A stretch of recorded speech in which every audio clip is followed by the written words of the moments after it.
is about perform. Magandang buhay mga bata! Tara, samahan ninyo akong matuto kasama si Teacher Aika, your online teacher. Please don't forget to subscribe, like, share, and hit the notification bell for more videos. Thank you! Matatag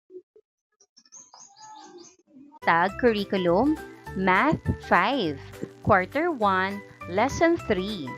Our topic muna natin. Magpapakilala muna ako sa inyo. Ako po si Sir Simon R. Hernandez. Kung hindi po pa na kayo nakapollow sa akin, mag-follow na.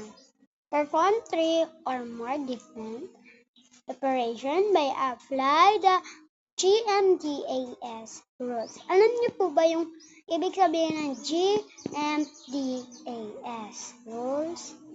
Ito po ang G ay groupings, M multiplication, D division, A addition, and S subtraction. Patuloy tayo na makikinig kay Teacher Aika. Samahan niyo ko. topic for today is about perform 3 or more different operations by applying the GMDAS rules. This is Teacher Aika, your Ito po ang mga rules ng mga grade 5 dyan sa ating mga ginagamit nating mga dito sa Teacher Aika na ito. Ito po ay pang grade 5, hindi po ito pang grade 1, pang grade 2 hanggang grade 4. online teacher. Let's start! Learning competencies and objectives. Perform 3 different operations by applying the GMDAS rules. Kuha po kayo ng papel at isulat ang mga matututunan nyo sa akin at kay Teacher Aika.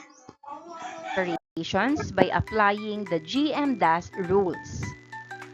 Perform 3 or more different operations by applying the GMDAS rules. Content. Perform 3 or more different operations by applying the GMDAS rules. Let's have a short review. Perform the indicated operation. Makinig po kay Teacher Aya. Ito po ay maikling pagsusulit na pagre-review po. Operations. A. 100 plus 25. Perform the indicated operation.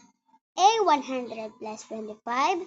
B. 250 minus 105.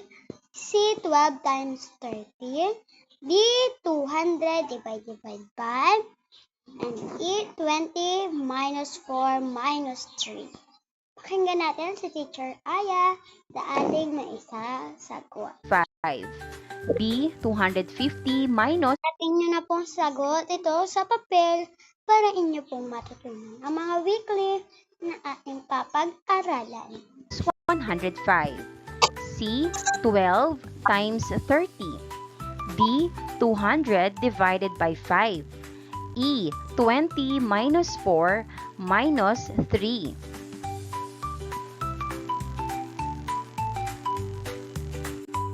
And here's the answer for our short review. A. 125. Nakita nyo po ba ang tamang sagot at naisagot nyo po ba ito? 125, 145, 360, 40, and 13. B. 145. C. 360. D. 40.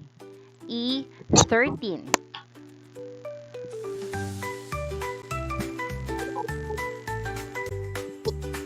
Lesson purpose. Solve the following. A. 30 minus 15 plus 2. B. 20 times 2 divided by 4. Ito po ay sagutan nyo sa isang papel ay sasabihin na lang po namin at kopyahin nyo na po. Ngayon, para masagutan nyo naman po agad ito ng mabilis. 30 minus 15 plus 2 is blank. 20 times 2 divided by 4 equal blank. Sagutan nyo po ito sa isang papel at maikling pagsusulit lamang ito. At isolve the following of the serving of your TV or cell phone. Let's go to numerate the answer. And here's the answer for our lesson purpose. This is the subtract, or the ito baga ho yung mga sagot doon sa ating talalakay kagatin. 30 minus 15 is 15. Plus 2 is 30 minus 15 is 15. 15 plus 2 is 17. 30 minus 15 plus 2 is 17. Okay po? Rinig po ng maayos para po may matutunan tayo ha. A. 30 minus 15 plus 2. Start with 30 minus 15 equals 15. Then, 15 plus 2 equals 17. Thus, 30 minus 15 plus 2 equals 17. Letter B. Ito po yung sinagutan nyo sa letter B. 20 times 2 is 40. 40 divided by 4 is 10. Kaya po, ito na ang totoong sagot. 20 times 2 divided by 4 is 10. Nakuha po ba ang tamang sagot na ating tinalakay? 20 times 4 divided by 4. First, 20 times 2 equals 40. Then, 40 divided by 4 equals 10. Thus, 20 times 2 divided by 4 equals 10.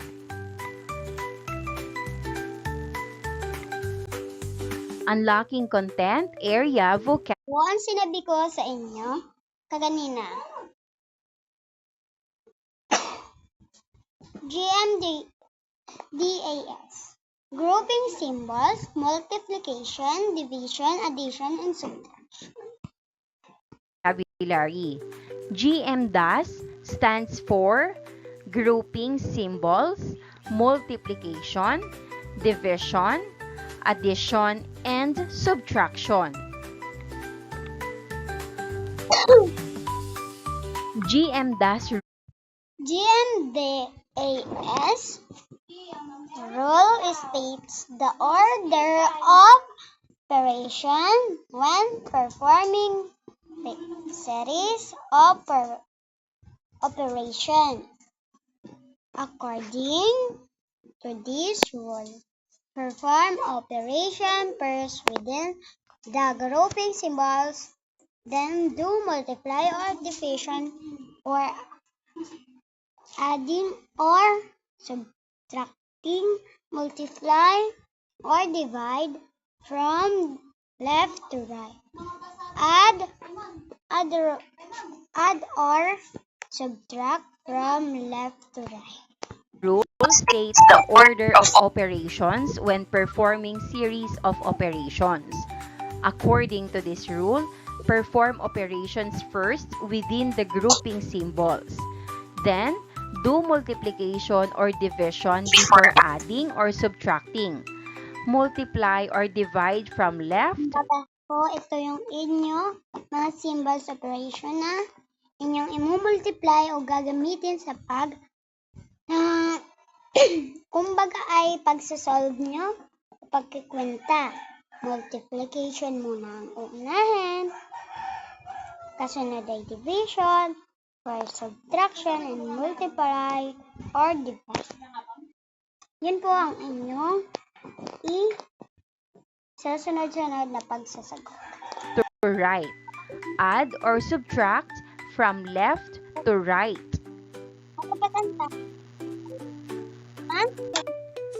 The GMDAS rule tells us the correct order when solving math problems with many operations. Sagutan nyo nga po ito sa isang papel kung naintindihan nyo ang ating tinalakay. Ito po ay sasagutan nyo sa isang papel na kung saan ay makikita nyo ang mga sagot dito sa inyong operation. GMDAS. Sagutan nyo po ito. G. Grouping symbols. Grouping symbols first like the rest or brackets. First, like parentheses or brackets. M. Multiply. M po ay itong multiply. D. Ito po ang letter D is divide, multiply, or divide from left to right, whichever comes first. Divide. Multiply or divide from left to right, whichever comes first. A. Add. A. Mag-a-add kayo. Kumbaga ito yung plus na papag-add nyo sa mga inyong ginagamit na operation. S. Subtract.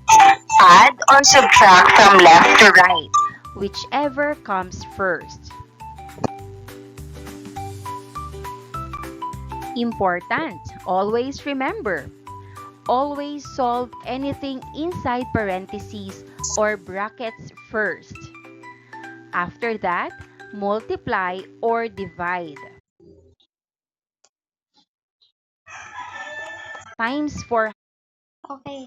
During his birthday, Jello received 2,000. He bought 2 shirts are 400 each. How much change will Jello receive? Sagutan niyo po. 2,000